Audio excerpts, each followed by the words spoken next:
Hello and welcome to my YouTube channel. My name is Sipho and I am so glad that you could join me here today. Thank you so much to those of you who are returning subscribers and those of you who are new to this channel. Please subscribe and make sure to hit the notification bell so that you are notified whenever I post a new video. So today, as you can see by the title of this video, I am going to talk about something that is very personal. I'm going to talk about my life growing up without a father. So I am the second born of two girls. My mom is a single mom, and my sister and I are 15 years apart 15 years apart, and we have different dads. So um I grew up without a father in the household. So today I just want to share like some of the struggles that I went through and some of the ways that I coped and what my life is like now, having grown up without a father. So, growing up now, this part I was told by my older sister. This part she told me that when I was like a little girl, and apparently my father used to visit us at home. So whenever he used to come and visit, I used to ask him, like, why is it that you don't sleep over, or you don't stay here like the dad next door? Because I had a friend that lived next door to us, and her parents were living together, they were married, and everyone is in the household. So I think from as early as 3 4, I think I already understood that something was different. Something that other kids were experiencing was not my reality. So that is my life as a young girl. But I think as a child, it did not really bother me. It did not bother me that much. Although I would ask a lot of questions, I am told. I was very, very, very inquisitive. I asked a lot of questions. So, but we grew up. I grew up, I had my mom and had my sister. My sister was like my second mom. So I really grew up with two parents. Like, I never felt like I had one parent, although I felt that I did not have a dad in the house, but I knew that I had two parents, you know. We moved. We had to move from where we were staying, and we stayed in a different area in East London. So when we moved there, I had a stepfather. Now, I was confused, but because I was a child, I did not ask any questions. So I was introduced to this man. We lived with him for a couple of years, and I knew him as my dad. Very confusing. It was a very confusing time for me. But I adjusted. I adjusted to this man being my father, and I was happy. I was happy. I had a sense of identity. I knew that, okay, I am. I called myself Ngestuko Sake, which was weird. And so people knew me as Uma Tontoni, and I embraced that. And I was happy. I had a sense of identity. So I grew up, that was in primary school. People knew him as my dad. He was a taxi driver. He gave me money all the time. I would take his taxi sometimes to school. I always had money. Things were not perfect. Things were not perfect in the household, but I was happy. I was happy I had a dad. I had someone to say dada to.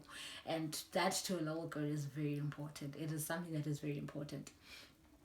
So when I went to high school, him and my mom had broken up, and I remember one day calling my sister, and I was talking about everything that I needed and everything for school, and she said, okay, let me put you through to your dad.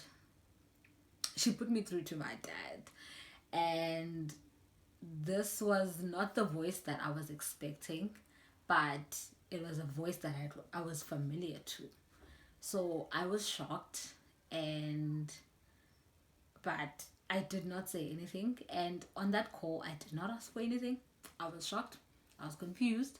I did not know what was happening.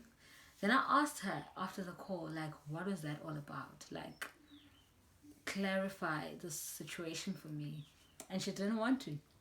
She told me to ask my mom, and I was not about to do that. So I just left that as is. And but as time progressed, I got to learn that, okay, this particular man that we had been living with for the past couple of years was my stepfather. So now, the man that had been in my life before, and even then, he was like in and out, but now I got to learn that this man that I had called him Dada before. I had continued to call him Dada even when he came to visit. But I learned that this is the man who's actually my father. Difficult time, but I was a girl. I mean, I'm a girl child, and I embraced him. But he was not present. I don't want to lie. He was not present. He always availed himself when there was a need, but emotionally he was unavailable. Something which I longed for, but he was not there. I was not getting any of that. And then fast forward, not fast forward actually, while I was in high school, every time I needed something, he was a call away. Every time I was sick, he was a call away. And I only discovered now as I'm older that I did things when I was in high school to get his attention. And I didn't know then that it was a way to seek attention from him. But I do know that when I was in high school, I got sick quite a lot. Now, most of those times I was not really sick, but that is how I would get his attention. I would go to the receptionist at the school, and I would tell them that I was sick, and I'll tell the teacher, and they'd send me to the receptionist. And the number I always gave out was my dad's number.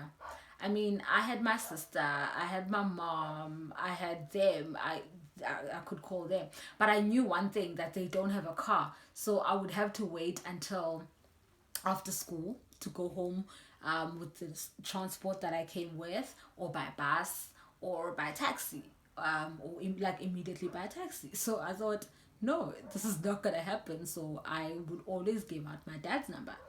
I gave out his number all the time, and because he worked for the local municipality, he came. He always came through either with a work car, or he came with his own car. But most times it was work, because he was always at work. So he would come through and fetch me, buy me some medicine, and take me home. Those are the times that I spent with my dad. I did not spend quality time with this man. Whenever he came through to give me money that I needed for school fees, and all the other things that I needed, I would stop his car outside. He wouldn't even come into the house. I'd have to go out, and then have like a couple of minutes chatting and catching up with him, and that would be it. That was my life. But most times he didn't even really come through. I mean, as I grow older, he didn't come through. What he did was go to my mom's work, and that is where he would drop the money, my school fees money, and like some pocket money and money that was needed for me, and that was it. So my dad got sick when I was in varsity. Even in varsity, nothing changed. Nothing really changed. However, I think at that point I had discovered that I had a half brother. Thanks to Facebook, I discovered that I had a half brother. So I had now started this relationship with my half brother, and we're getting along really well. And so in a way, it got me closer to my dad, but not really. But because he now knew that we know each other, whenever I needed him to come and pick me up for something, he would always tell me, no, call your brother, I'll give him the car, and he will come, and he will take you from where you need to go, and drop you where you need to, take you from where you are and drop you where you need to be dropped off. So that was my life. But my brother and I had a really good relationship, and he would come and visit. He's the one person with whom I spent like quality time. Or like, he's also a musician, so we got along very well because of that. And then now my dad passed away. He got sick at first, and my brother told me he was sick and he was in hospital. So we went, I went and visited him in hospital. And we sort of, like, spent time chatting, laughing. He's a very hilarious man. He was very hilarious man. He was fun to be around. He's a lover of life. He was my hero, even though like there's nothing really that I could pinpoint and say, like, this is what this man has done for me, like on an emotional level. But he was really someone that I admired, because I'd never known a man, like, he was the first man that I could relate to, because he's my father. So he got really sick, but then he was discharged in 2011 early in 2011. He was discharged and was at home. So one day I went to go visit my brother. When I visited my brother, my dad was there, and because he was sick, so he was spending time at home. Now that day is one of the days that I will hold very dear to my heart. I'll hold that day dear to my heart for like the longest time, because that is one day that he really got to spend time with me. However, after that, he called my mom to tell her that I should never again rock up to his house like that unannounced, because my dad was married. And so I was an illegitimate child. I hate that word, but yeah, that's what people call us. And therefore, I I was not allowed to just rock up at his house. So that hurt. But anyway, we move. He later passed away, but even that was something else, a story for another day. But from growing up without a father, I learned that, you know what, a father figure is something that is very important in a child's life. I, you don't have a sense of identity when you are without a father. You don't know who you are. You are always asking yourself questions you really don't have answers to most times. And when other kids at school have their dads coming over, like when we have prize giving, when we're having school concerts, and when we are having all those things, my dad was never there, and other dads were always there. So it was really something that was really painful for a little girl to experience. It is something that I never wish for my daughter to experience as well. But life, history had to repeat itself, unfortunately. But that is something that was very painful for me, and to have to go through all those lengths for my dad to actually spend some time with me, it's really painful. Now that I look at it, it was really an attention seeking thing that I did, where I really forced matters and making myself sick, or just calling him when I'm really sick, and making sure that he's the one to come and fetch me from school. So yeah, I mean, growing up without a father is really something that I never wish for anyone else to experience, because it's not something that is in God's plan. But you know what? I survived. I lived. I've learned. I've made mistakes.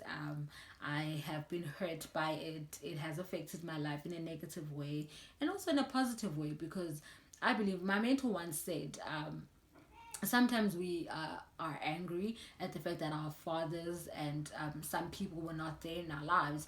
But something that she really said on my graduation was that sometimes it is because God had disqualified them to be our fathers.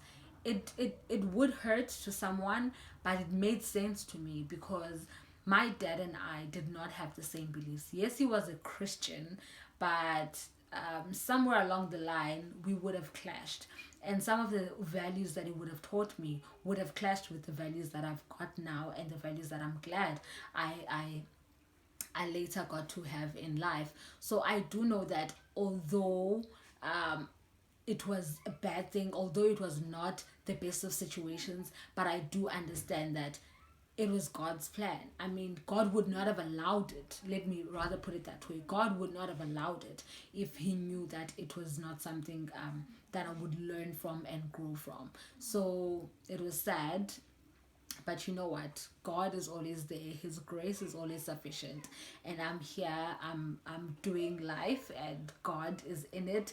And I who knows, I would never have been this person that I am today had I been raised by Him, so I'm glad for the way things turned out, even though they came out of unfortunate situations. But I'm here, and I'm happy to be alive.